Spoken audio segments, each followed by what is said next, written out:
ready. Please be seated, gentlemen.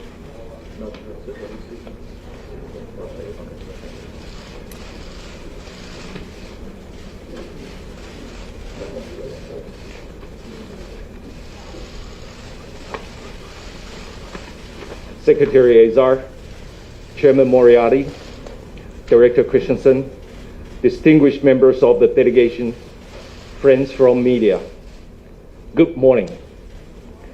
I'm truly delighted to welcome Secretary Azar and his delegation, the highest ranking U.S. delegation to visit Taiwan since 1979.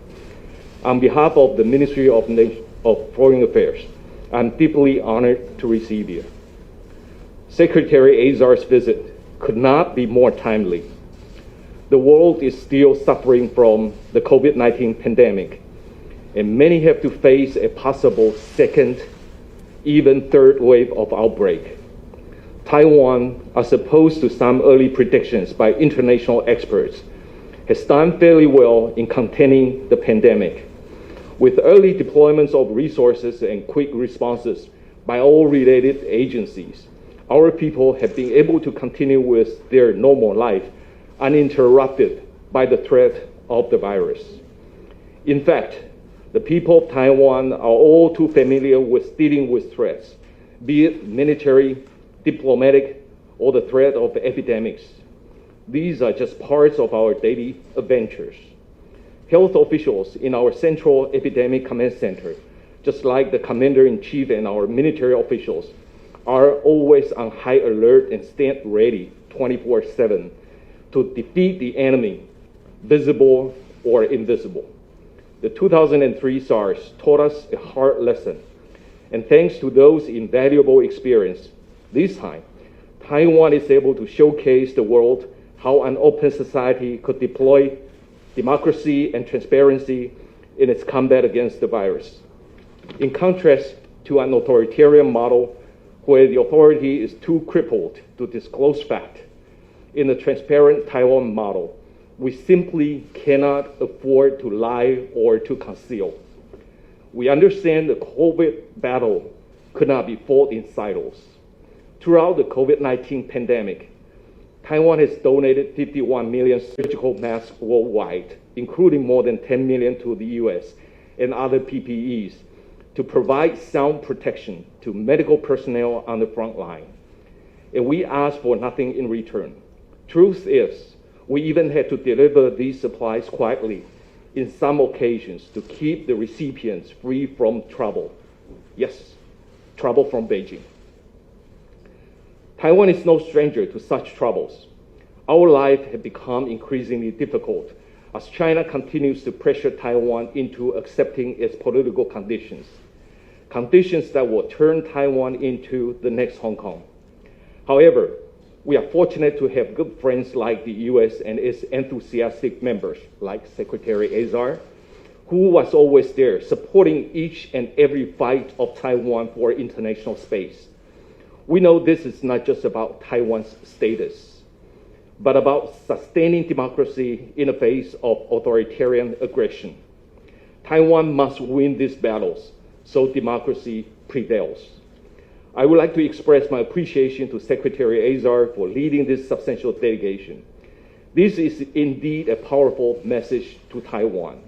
As good partners in the free and open Indo-Pacific, we sure do have a lot to share with each other, and I look forward to our discussions.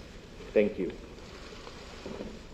Well, thank you, Minister Wu, for welcoming me to Taiwan and for the opportunity to meet with you and your team today. I'd also like to thank the media for coming. What a vibrant and concrete example of the shared democratic, open, transparent values that Taiwan represents. It is an honor to be here to bring greetings from President Trump and to be here to recognize Taiwan's health leadership. The COVID-19 crisis has reminded us all that Taiwan has a great deal to be proud of on the world stage. You've been a model for the world in your COVID-19 response. Beyond that, you've come to the aid of your neighbors, including the Pacific Island states, with donated supplies and direct technical assistance under the slogan, Taiwan can help, Taiwan is helping. The United States believes that Taiwan's accomplishments should be recognized on the world stage, and that Taiwan should be able to share these lessons and its world-class expertise in international fora. I've made that point repeatedly in the World Health Organization, from which Taiwan has been excluded as an observer for the last 4 years. I have been a witness to the harmful and counterproductive results of excluding Taiwan from these international settings. In the spring of 2018, for instance, the World Health Organization put out an urgent call for funding to respond to an Ebola outbreak in the Western Democratic Republic of the Congo. Taiwan offered $1 million for this important fight. No strings, no conditions. But the political bullying over Taiwan's status at the WHO ended up making this donation impossible, especially during a pandemic, but at all times. International organizations should not be places to play politics, especially on healthcare. They must be venues for constructive, open dialogue and cooperation. That spirit of openness is what has guided Taiwan's response to the pandemic, and the United States is proud to recognize that achievement. We will continue advocating for the contributions Taiwan can make to the world on important issues of health. I look forward to discussing these issues and Taiwan's global health leadership with Minister Wu today. Thank you. "